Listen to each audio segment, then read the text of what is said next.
La RDC est une et indivisible. Et la population de tout le monde, c'est qu'il faut tout arrêter pour faire face à cette situation. Et que nous ferons de cette terre richement bénie un réel havre de paix, de prospérité et de progrès social.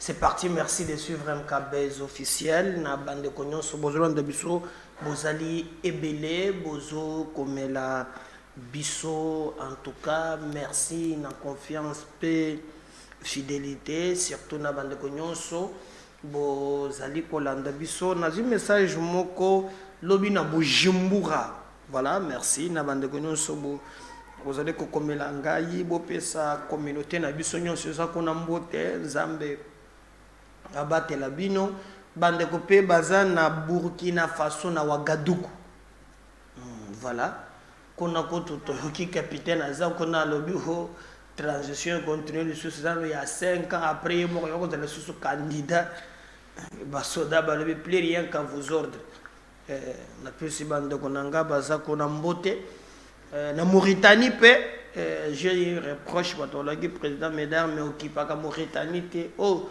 bande konanga bozana Mauritanie toza pe na communauté congolaise kuna na pe subino mbote bande ko bozola ndangai na Zambie na Lusaka bo partager ba mission bo s'abonner ebele bande ko bozola ndangai na Johannesburg na Pretoria na pe subino mbote Congo Brazza merci beaucoup bozola ndangai mingi na pe simbote na apôtre Jean-Marie Tchimungu, donc ceux qui aux alliés na Brazzaville, comme na Seka, Baseka ils allaient belé, na kozonge la pour la précision, peut-être ressemble la kona na zala qui kona na Brazzaville, tous allés qui bien logé, bayamba kibiso, azali molande mone na ya MKBase officiel, apôtre Jean-Marie Tchimungu, topesio mbote na Brazzaville, bisika nyonso.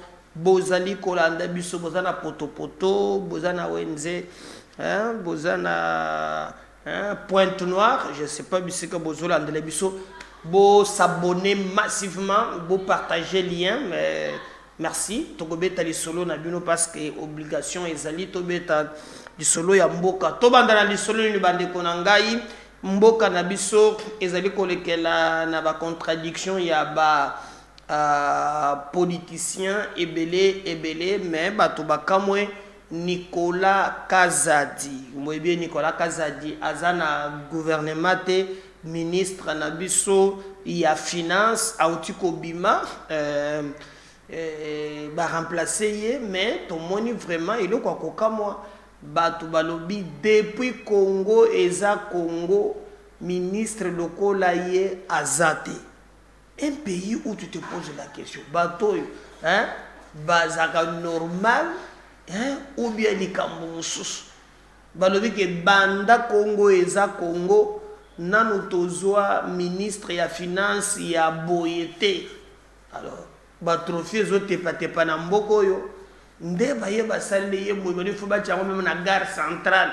Atale ko loi palais du peuple yango wana balobi meilleur ministre ya finance bon na domaine nini ya ba mabula fogo $297,000 ya ba lampadaire aza ministre ya finance ya bien nazoe ba likambute ba programme depuis tozo Congo nan tozo ya finance hein ya mayele boyete donc ba transmettre télé maboko donc allez-y comprendre mbokango ndenge ezali kokende ça me fait réfléchir vraiment 2 fois 3 fois pour te comprendre les camboyo ezali en place. Alors ministre mokope à kotik ayepe na loi ya sik alobi tu fais papa tu fais maman uzana 15 ans batuniye papa maman ndeni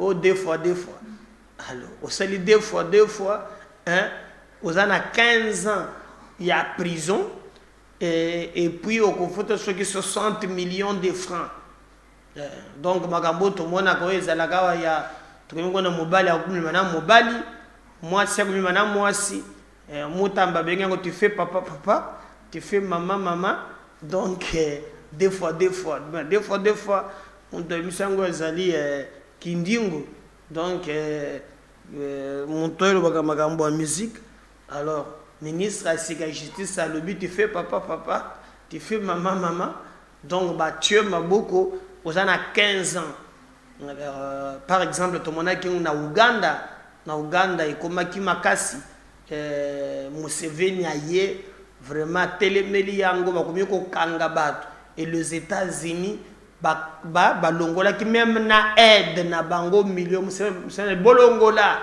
na mboka nanga tu fais papa tu fais maman donc moyen exact. Alors l'actuel ministre de la justice Constant Mutamba le but c'est parmi ba priorité na ye tu fais papa tu fais maman donc deux fois on constate la 15 ans en prison et cause la dame est-ce que ba raison go pe commis ebele mundele azom buzoba oyo bonyama azoya nango en Afrique est-ce que nous saurons tenir? Je me souviens à l'époque que tout le monde qui Steve Mbikai oyo alobaki à l'époque azolinga akoti solo moko mais tout le monde là kaka boy toyoka pe na législature au non ezalaka na député boka bande ko loba ke na ko tsalo ya papa tu fais papa tu fais maman mais tout le monde qui et les cas quitté donc parmi Babyloko ya zoye la makas il a constaté que les gens font déjà papa maman donc mbano ezali bazuyo 15 ans parce que ezali eloko bato bakoki kotolérer ata mokete mais biso na niveau ya MKB officiel tozotala kaka comment tokomela bino osangwana est-ce que ba raison na bango wana bako telemate bako ya po basala makambo ya buzo bande ba mesani ko salate en tout cas toko pe télévision masolo na mikolo ezo posana surtout biso tozali en direct na MKB officiel pour na tobeta masolo ya Congo na ba vrai congolais j'ose croire que bisika bozali na kati ya ko partager pe bo liker et yango famille Chebeya lobi tobeta ke lisolo na bino famille Chebeya baza décider pour être bazonge la procès na mobali na ye alors le but ça la mission j'ai vu bato bakomela kinga et moi mingi est-ce que kosimba non moi je vous donne l'information famille na ye moi si nabana ya Floribert Chebeya ba décider balobi ekoki koleka inapercité et sengeli en réalité ba tala likambo ya papa na bango vous savez que papa na bango kufaki na ba condition oye ezali flou mais si lelo libota na ye bazela capote procès wana salama ndenge sengeli mais ba comprendre kate comment makambo ezali koleka ti lelo bazo sambisa Joseph Kabila te qui a été cité comme responsable numéro 1 yaliwa naye. Alors ba suka kité ba deka ki na télévision nationale au bango ba lebela ki ilikambola. Les gens m'ont posé la question chance ni moi je donne pas de chance les allez famille m'ont te souhaité yango ba kundete na suka moi je ne sais pas je vous donne l'information mais l'idéal est ali qui moi si nabana ya Floribert Chebeya ba sengi na justice balobi to yebite avant que bato batala makambo ya kobundela mabumu na bango mais bazala pe na mawa bazala na compassion ya famille ya Floribert Chebeya moi si na ye bana na ye bazongeli poete basenga justice ya République démocratique du Congo ba tiaka na dossier na ye. Nous avons dit que la fois passée maman ozomona na bana bazali wana bazali mwasi na bana ya Chebeya oyo bazo croire que justice congolaise ba meka ko fongola dossier wana basambisa ba responsable afin que mémoire oyo bango bazokana ke ya tata ya bana wana mais aussi ya mobali na ye ekoki koleka pamba boyete bazo réclamer justice aussi et que salema on parle pas beaucoup na motobande ki kokumba yete chauffeur naie comme on ezali Fidèle Bazana yepé babumaki je crois que justice au bazo Singapour na Floribert Chebeya ezalape même justice bazo Singapour na Fidèle Bazana wana ekozala malamu. Mais est-ce que justice militaire asia alobaki ke kosimba te yambalo kosimba totala ndenge ekoleka? Nous vous rappelons que l'ancien président de la République Joseph Kabila d'abord azana mbokate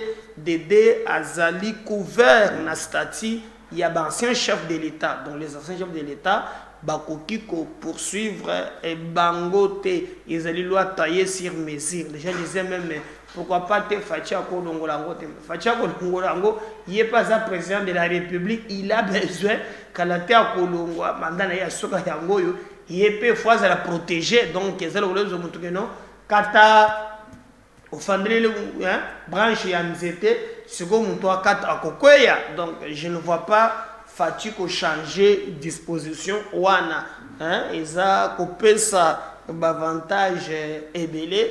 Il faut un président peut-être où on a courage pour sala yango, mais je ne vois pas moment où yoko salema c'est qui directement peut rendre démarche ou na bango bazo sala.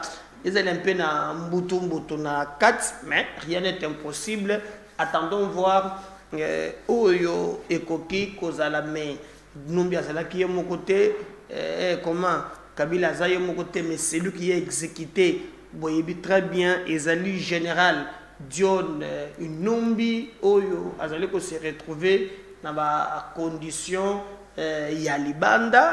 Il travaille maintenant pour déstabiliser ba institution ya mboka na biso. Il est même en train ya copier sa ba mot d'ordre na ba généraux rwandais oyo ya recruta ki awa pour être ba généraux wana baleka na action baloka ndenge nini ya ko déstabiliser mboka na biso. Fort malheureusement il continue encore à échouer parce que il est comme dans ce sens là ils ont salema ata mokete. Mais nous allons voir ce qui démarche wana le bota na izo senga et kozala réalisable. Alors les débats ezali soulevé et bande konangai na lulenge makambo ezali kolekana mboka na biso. Nous apprenons que ezali na coalition moko ezo salema na CC na coalition wana bazoluka basangana lisusu. On parle na Didi Martin, Moïse Katumbi, mais aussi parce que la force se dit comment bakoki ko intervenir objectif bas à la front contre Félix et Tshisekedi. D'ailleurs, selon les informations tozui bakonzi ya ba regroupement politique, il y a union sacrée, il y a union sacrée. La plupart balakisi pétition bamsu balombi ko installer gouvernement wanate. Parce que le gouvernement peut être programmé, mais il faut les installer. Alors, ba opposants bazo ngaba profiter na situation wana pour être bas dossier de leur côté ba matisa crise politique. Alors, les gens m'ont dit non, mais ce qui ba bengi facha ko dissoudre le parlement. Non. Beauté à droit yango wana pe. On peut dissoudre le parlement qu'une année après. Jamais beaucoup bima élection et que le président a dissous le parlement. Non, on dissout le parlement une année après, comme on a fait les élections en 2023, batali moment ba valider ba mandat. Quand est-ce que ba mandat est salami à parlement kotakeka bo compter yango une année après nde bako dissoudre. Alors les députés paient bayebi que pour le moment fatia ko dissoudre bangote. Alors il y avait des critères balobaki que ne peut être ministre kaka soki na parti ou regroupement naye bazana 10 députés. Mais awo ekomi que non, ezana batu mususu bazana 10 députés mais bazoué le côté comme citoyen mbosso. Mais peut-être va récompenser pour yazana assemblée nationale. Azana 10, mais vice-ministre Constant par exemple, azana union secrétaire, azana 2 députés, yona comme ministre. Mais il y a des députés, des ministres, mais il y a 20 ministres. Alors, on a installé le gouvernement. La tractation. En entre-temps, c'est le peuple qui paie le prix. Élection 2023, toujours au mois de juin. Donc, Tolien Abisso.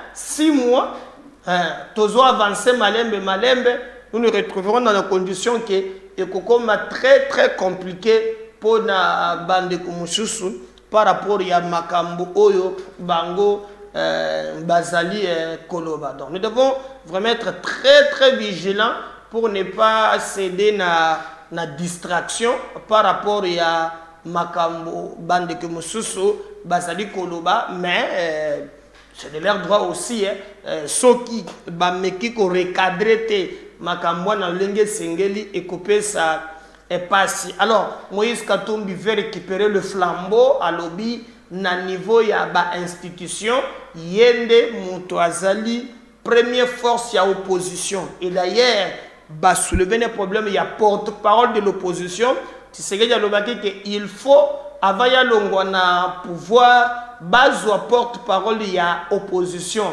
Katumbi a lobby de toutes les façons. Bon matelegolo bo kitanase, munduzana ba député et zangai. Fayelo a lobby okosi yoko zala na ba député ponga na gendage élection. Soki na kenda kana tiaka ba candidature na ngai ba député bazala ebele. Alors ko benda na ezali. Mais tomoni front moko esalami entre et les gens qui sont là, sa porte na commerce, comme Kimingaye, cette Kikuni, Namuna Bimi Pena, Claudel et Lubaya. Bango peut passer le pays à Bango Bloc. Donc, c'est à tel moment à campagne. Bon, ils appellent bon à batterie étrangère, Zimbo, on a vu nous, à récupérer, on va sa boutique. Mais Namuna Basala déclaration, Mongo Pena, Claudel et Lubaya. Donc, et c'est le côté ça, à quel niveau bande konangai mboka na biso ezali ko cheminer na ba makambo mususu au front. Je crois que vous avez vu que bato babande ki ko croire que ba rwandais ba ko tia pression pe pression na bango ba ko ko isa goma ce que avant formation au gouvernement comme ça ba obligé pe gouvernement à côté ça ba rwandais wana ya M23 na kati ya gouvernement Nabiso. Alors ils ont compris que puissance, il y a fait, il est qui m'a casse, moyen basse de douane exact. Et quand je vous fais cette émission, Bitumbezala qui m'a casse, Barwande, Bakomaki Kolinga, Ba, tout autre na Kanyabayonga, voilà. Autant armée récupéré ba village Jebere na Kanyabayonga. Alors Barwande, Bakomisko Koboaka ba bombe pour bomba ba civil.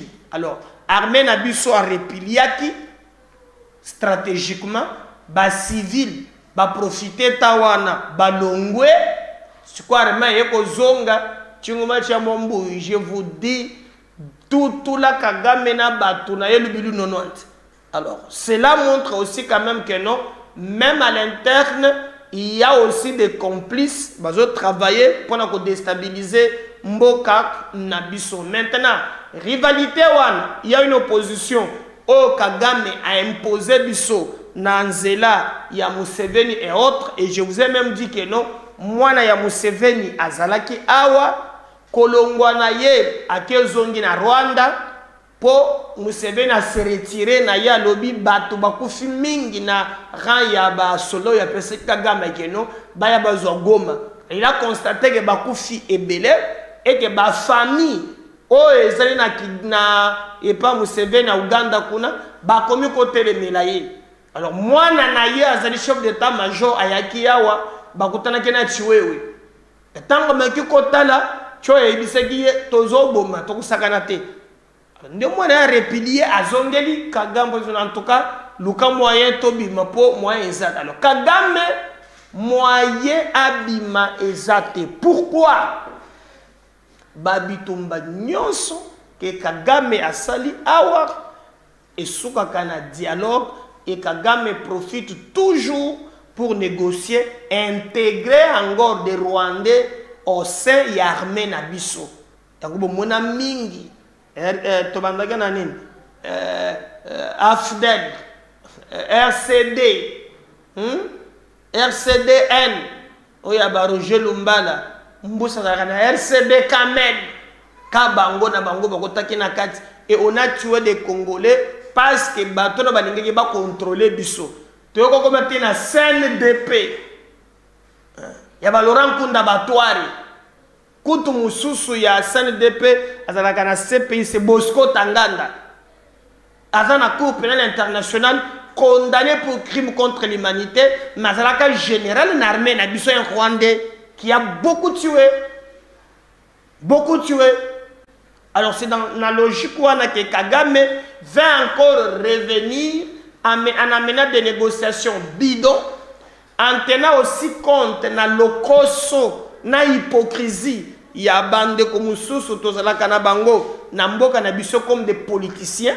Alors, Baluka Lolengenini, Bakoki Kosala Makambo Oana. Donc, ils ont fait ça, Penza, Passi, Yakosakanate, mais nous croyons que la leadership na bango mais bayeba peke ba congolais bazali ko perdre vie na bango mikolo nyonso Gimwa Dianvita yewa nazali ministre ya sika vice-premier ministre de la défense tomoni wana est-ce ko sala nini on attend voir défi mais ya lobi que non na pouvoir na yezali ko récupérer ba mboka nyonso M23 zui à s'occuper na social ya ba militaire. Hein? Et que ça l'appelle très bien. Na boyoko la kisa image moko wa o ya Nakwilu. Nakwilu colonel Bachewa nazo langwa zo koya kana yena mabele sotala ka bamboka ngope moko la kisa ngo zupesa esoni. Alors dans ces conflits là, na moni batobele ba komelinga ba lobi wo mais pourquoi Batie et Vital Kamerhe ya bandaki carrière na ya politique na Burundi. Où il a travaillé comme ministre na Burundi, on a travaillé. Donc, nous sommes Zolinga, Nabiso Montouté, Ndenge Zali, mais histoire quand même, Zali très bien. Alors, pour la minute, de combien de côté la caméra, c'est la Ghana Burundi. Non. Ngai, Naib Sakabino, Kamir, Ngana Bontekno, il y a 5 jours, Batubaye, très bien. Mais, Bota la coma, il a abandonné carrière naïe, Tolingaïete, pour TV, les alipés. Radio T. On se sent, on revient juste après. Ah ouais, est-ce que vous l'avez eu quand même? C'est parmi les grands de ce pays. Notre invité s'appelle Vital Kamerhe. Monsieur Vital, bonjour. Bonjour. Merci d'avoir répondu à notre invitation, de nous recevoir. Aujourd'hui, nous allons vous présenter en tant qu'acteur politique, mais plus exactement comme quelqu'un qui a vécu une partie de l'histoire du pays et qui continue d'ailleurs à la vivre. Et donc, moi, la première question qui me vient tout de suite en tête, avant que nous puissions entrer dans tous ces différents sujets que nous allons traiter avec vous tout au long de ces semaines, c'est, je suis curieuse de savoir comment vous avez fait pour rencontrer le feu président Laurent Désiré Kabila. Ah oui, ça c'est une histoire, je crois que c'est Dieu tout simplement. Moi j'étais en train de travailler avec le général Kalume Numbi. C'était en quelle année? Là nous sommes en 98 exactement, et 97 plutôt. Nous étions en train de travailler avec le général Kalume qui m'avait pris au service national et moi je lui avais dit que moi, je viens au service national, effectivement, mais je dois continuer à travailler comme un acteur politique. Puisque pendant la Deuxième République, avant le départ de Mobutu, nous avions créé avec le professeur Lunda Boululu, nous avons créé avec le fait, mon patron, ministre Mouchobekwa Kalimba Wakatana, notre parti, avec l'Alexis Kadima, bon, ça c'est une autre page d'histoire. Voilà. Et donc je suis arrivé, alors finalement, au début de 98, nous étions là, Willy Kalengai, qui est un journaliste que vous connaissez très bien, qui avait toujours voulu me taquiner avec des interviews dans les softs. Et puis ces jours-là, c'était la première émission, je crois d'avoir appelé ça droit à la parole, à la télévision Antenna. Il m'a invité, je suis allé, et nous devrions parler de la problématique de l'insécurité dans la région des Grands Lacs. Pourquoi expliquer toute cette turbulence dans la région des Grands Lacs? Et chaque fois quand les choses se passent au Rwanda, en Ouganda, au Burundi, les conflits interethniques, mais c'est les Congos qui constituent les déversoirs. Alors je suis remonté jusqu'à l'époque 1916, et ces jours-là, comme par hasard, au corps des gardes, tout le monde était en train de suivre la télévision, l'émission de Willy Kalengai. Et Mzee, qui était un homme simple, souvent il se promenait, il parlait avec ses soldats, il parlait avec les sentinelles, tout le monde. Pour lui, tout le monde était tout le monde. Et donc il a vu un attroupement, il a voulu, il dit, mais qu'est-ce qui vous attire comme ça? Il est venu, il a regardé pendant 10 minutes, il a dit à Eddie Kapende, ce garçon est intelligent, je voudrais le recevoir demain. Et le lendemain, le jour où je devais aller voir Mzee, il a perdu son petit frère Georges, qui était patron de l'ANR au Katanga. Donc on a dit retarder le rendez-vous avec Mzee.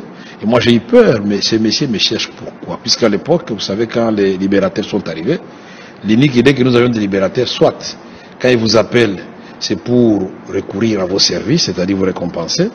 Oui, quand ils vous appellent, c'est peut-être pour vous éliminer physiquement et peut-être vous emprisonner. Je me suis dit, bon, qu'est-ce que j'ai fait? Moi, je n'étais qu'un simple directeur de cabinet du ministre de l'enseignement supérieur et universitaire 3 mois ou 4 mois avant l'arrivée des libérateurs. Je ne me reproche rien. Ma femme, mes amis et même le ministre Kaloumé, tout le monde m'a encouragé d'aller le voir. Parce qu'il ne voulait rien dire à personne. Je suis arrivé au palais des Marbres, j'ai rencontré Madame Nelly et dehors il y avait Yerodia. Il y avait Mzee Yerodia pour respecter son âge. Il y avait le vieux Mpoyo, tous ministres d'État. Il y avait le général Kaloumé, mon patron de l'époque. Et puis j'avais une Touaremba. J'ai vu aussi 2 autres personnes. Et puis on me dit, monsieur, c'est vous que Mzee attend. Vous entrez tout de suite. J'entre, je vois quelqu'un qui sourit à haute voix. Il dit, mon petit, où est-ce que vous avez appris tout ça? Je dis, quoi? Je vous ai suivi à la télévision. Les dates, les jours, les événements, la connaissance. Je vous nomme vice-ministre chargé des relations avec la MONUC. Et vous commencez le travail comme ça. Vous commencez le travail aujourd'hui. Je dis, non, je ne vous crois pas. Il commence à rire. J'ai dit, mais comment vous me nommez sans document? Il appelle et dit, moi, les petits ici est en train de douter avec moi. Mais moi, quand j'ai dit, c'est ça. J'ai dit, Mzee, ça, c'est à l'époque de Mobutu, sa parole était une loi. Moi, j'avais un document. Il rigole. Nous étions le 14 février, ce jour-là, je ne peux pas oublier. Et puis, après, je lui dis, mais Mzee, vous m'avez nommé là. Mais vous allez me créer des problèmes, puisque ce soir même, les gens vont venir à la maison. Je n'ai rien, je n'ai que $20 en poche. Il dit, mais c'est en fait amusant. Il dit, bon, ok Nelly, il sort de son tiroir, ce n'est pas un secret, puisque votre émission, c'était une émission de vérité. Oui. On me donne $20, alors que les gens pensaient que Mzee, sa réputation, il était radin, il ne donnait rien à personne. Il m'a donné $20. C'était la première fois que j'ai palpé $20 dans ma vie. Et je me suis dit, bon, c'est mon Dieu, je vais devenir fou. J'ai dit, ok, je vais tenter encore une petite chance. J'ai dit, mais vous me nommez vice-ministre. Et vous voyez un vice-ministre à pied, est-ce que c'est normal? Il se met à rire encore de nouveau. Il me dit, c'est en fait intéressant. Donnez-lui la voiture qui est là dehors, une Toyota 26, que j'ai conservée jusqu'aujourd'hui. Cette Toyota est là, c'est une pièce de musée que je vais... Ah, où est-ce que vous l'avez? Voilà, je crois qu'il y a un Bolandi et Zali Vital Kamere, et je crois qu'il y a moyen, il y a kokende lisusu musika ezate bato batona kinga mituna bozui et réponse ndenge nini moi kingi azali ko se retrouver na situation oana. Donc bazo tonanga mituna wana bozali ina réponse mutona botona kinga ya Eliezer azali na mécontentement alobi parti na ye 4 AC. Non, à 4 à 16 regroupement. Je crois que mon consinango est Peter Kazadi, mais il est parti na ezali Acer. Alors, mes contentement na ezali, nazo comprendre te le lingenini bango bazana ba député, je crois 13 na compte ya regroupement. La logique voulait que bazo ata moko na ndamu. Mais comment et comment que ba raté nyonso aza tellement mécontent dans les Cambouans, il a exprimé c'est son droit le plus légitime oyo moto akoki côté le mais alungo kuna alungo ndengeni alungo na so réclamer c'est son droit. Peut-être Katali qui est bâton sous soyo ba nommé bango, ils n'ont pas mené un combat que lui pense qu'il a mené beaucoup. Alors, et TV et radio, vous allez suivre par exemple les réactions. Il y a les airs, chaque kilomètre, sur le lot pour la monnaie. Vous allez attaquer Mingi, est-ce qu'Azan a raison de Azalinato? On suit ça. Oui, on peut se sentir lésé et touché dans la mesure où on a mouillé les maillots. Tout ça qui mandate, ce qu'il faut retenir. Nous méritions ça parce que Toya qui n'a pas élu, nous avons 4 à 13 députés, on n'a rien réussi. ACER, c'est un parti qui n'a pas fonctionné avec les moyens de quelqu'un. Nous nous sommes débrouillés nous-mêmes. On a eu les 7 députés que nous avons. Et puis, le chef n'a pas pu tenir compte de ça. Qu'est-ce que je fais? On doit forcer la main du chef. On ne force pas la main. Mais oui, on peut se sentir lésé et touché dans la mesure où on a mouillé les maillots.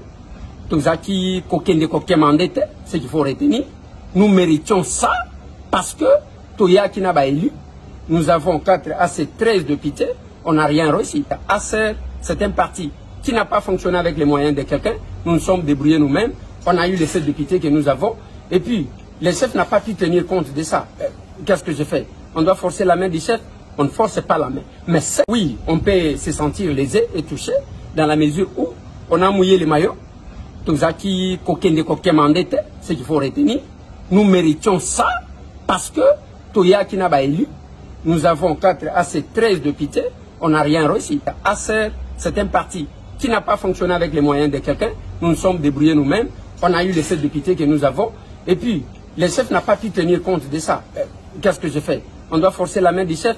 On ne force pas la main. Mais ce sont le droit le plus légitime de réclamer dès lors que Baton Soussou Bazaliwana, Bazalina, Badépité, bon, Bazaba ministre, toujours en français, non? Le pouvoir discrétionnaire du chef de l'État. Et puis Félix a il faut qu'il nommé après Makambo, il y a Saint-Sylvestre. Kanabambongo na Bacholo. À l'époque, je crois, Pierre Lumbia Zalaka. Après le roi, il y a Sphinx.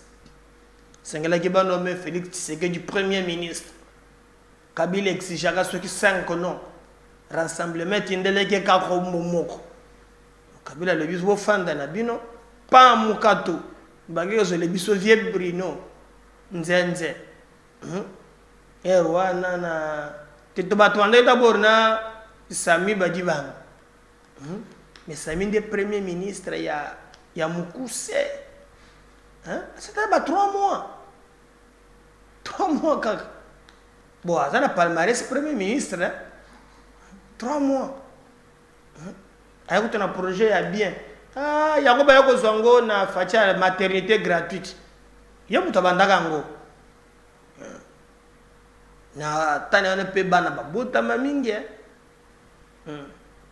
ngokuti mngolo popo to babosani yango po batu posa ko bota mingi e bandana Sami Badibanga donc lelo Tshibala yeko ya et consort mais tu serais le président de la République. Dans le destin, Dieu le veut, personne ne peut vraiment couper sa makambo. Il faut toujours y aller jusqu'au bout, tenir, parce que rien n'est impossible. Il ne faut jamais abandonner. Au moins, toujours un coup très difficile, mais très difficile. Comment on a gagné l'élection, mais bon, comme Bati a boto la kingai, bonga nangai, après ça qui est neveu naie, Emmanuel Bati, mais qui moi on a-t-il les lois, c'est la carrière na parlement. Mais na fandi na talimbo objectif âge ezali vision ezali base ezali tout allez quoi qui est vers la victoire. N'oubliez pas de vous abonner ni de partager l'un de cette émission. Restez branchés tout à l'heure dans le deuxième numéro, je reviens. Tout bête à solo. Tout bête à la Congolais. Bye.